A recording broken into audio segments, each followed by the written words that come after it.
수학자의 도움이 없다면 세상을 디자인하거나 데코레이션할 수 없는 물리학자의 한계. 물리학은 물질, 힘, 에너지, 운동, 시 공간을 연구해서 우주가 어떻게 움직이는지를 알아내려는 학문입니다. 그리고 수학은 자연의 비밀을 알아내는 언어이지요. 물리학자들이 관찰하는 현상은 결국 보이지 않는 힘과 법칙 때문에 일어납니다. 이 보이지 않는 것들을 뭐라고 어떻게 써야 하지? 바로 여기서 수학이 등장합니다. 수학자는 자연을 관찰하면서 먼저 눈에 보이는 무늬를 찾습니다. 그런데 눈으로만 봐서는 무늬들 사이에 공통된 흐름, 즉 패턴이 잘 드러나지 않을 때가 많습니다. 이럴 때 수학자는 무늬마다 숫자와 문자를 붙입니다. 그리고 그 사이의 관계를 정리해서 하나의 문장처럼 식으로 써둡니다. 이 식이 바로 관계식입니다. 여러 가지 숫자로 일어나는 경우들을 X, Y 같은 문자 하나로 묶어 표현하면 눈앞의 구체적인 현상을 넘어서 어떤 상황에서도 통하는 법칙으로 한 번에 정리할 수 있습니다. 여기서부터가 물리학자의 일입니다. 눈앞에서 벌어지는 운동, 빛, 전기, 파동을 보다가 이 세상은 이런 관계식으로 움직이고 있구나 하고 짐작해보고 실험과 관찰로 그 식을 끝없이 다듬어가는 것이죠. 그래서 물리학자의 입장에서 보면 수학은 단순한 계산 도구가 아니라 법칙을 정량적으로 디자인하고 그 법칙을 더 또렷하게 꾸며주는 언어입니다. 물리학자에게 숫자와 문자는 눈에 보이지 않는 힘과 법칙을 종이 위로 끌어올리는 데 필요한 최소한의 연필인 거죠. 어느 물리학자가 이렇게 말해도 전혀 이상하지 않을 겁니다. 수학자가 다듬어 놓은 식과 기호가 없다면 물리학자는 자기 생각을 제대로 디자인해 볼 수도 예쁘게 장식해 볼 수도 없다. 고전 역학은 물체에 작용하는 힘과 운동 사이의 관계를 다룹니다. 뉴턴은 떨어지는 사과와 행성의 궤도를 함께 바라보다가 지상과 하늘을 동시에 설명할 수 있는 법칙을 찾고 싶어 했습니다.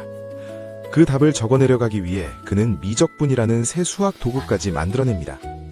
그 결과 우리는 비스듬히 던진 공이 왜 포물선을 그리는지, 공이 어디쯤 떨어질지, 지구 주위를 도는 달의 궤도가 어떻게 유지되는지를 모두 같은 수학식으로 계산할 수 있게 되었습니다. 전자기학에서는 전기와 자기가 서로 어떤 관계를 맺고 있는지가 핵심입니다.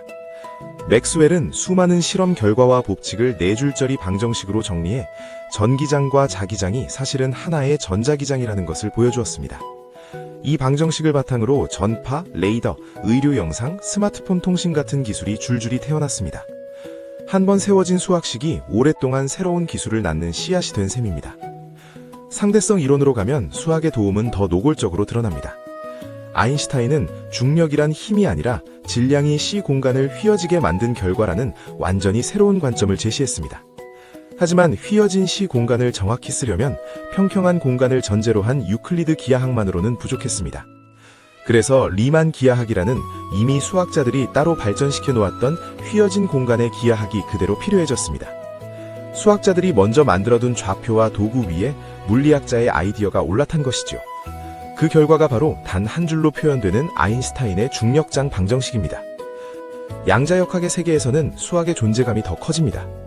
보어, 슈레딩거, 하이젠베르크, 디락 같은 물리학자들은 입자이면서 파동인 세계를 설명하기 위해 선형대수학, 군론, 미분방정식 같은 수학의 깊은 도구들을 적극적으로 끌어다 썼습니다. 전자 하나의 상태를 나타낼 때도 단순한 숫자가 아니라 벡터와 연산자를 사용하고 대칭성을 설명하기 위해 추상적인 군론을 불러와야 했습니다. 오늘날의 반도체, 레이저, MRI, 그리고 막 태어나고 있는 양자 컴퓨터까지 모두 이런 수학적 언어 위에 세워진 장치들입니다. 이렇게 놓고 보면 수학은 물리학이 쓸 수 있는 언어와 문장을 미리 여러 층으로 준비해두는 학문에 가깝습니다.